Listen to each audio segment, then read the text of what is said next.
অজুতে সুন্নত কয়টি?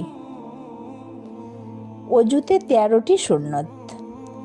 1 নম্বর নিয়ত করা, 2 নম্বর বিসমিল্লাহ পড়া, 3 নম্বর প্রথমে 3 বার উভয় হাত কবজি পর্যন্ত ধোয়া, 4 নম্বর মিসওয়াক করা, 5 নম্বর 3 বার কুলি করা, 6 নম্বর 3 বার নাকে পানি দেওয়া, 7 নম্বর দাড়ি খেলাল করা, 8 নম্বর হাত ও পায়ের আঙুল খেলাল করা, 9 নম্বর প্রত্যেকটি অঙ্গ 3 বার করে ধোয়া, 10 নম্বর একবার সম্পূর্ণ মাথা মাসাহ করা অর্থাৎ ভেজা হাত ফেরানো, 11 নম্বর উভয় কান মাসাহ করা, 12 নম্বর ধারাবাহিকতার সাথে অজু করা এবং 13 নম্বর পরপর অজু করা অর্থাৎ একটি অঙ্গ শুকানোর পূর্বেই অন্য অঙ্গটি ধুয়ে নেওয়া।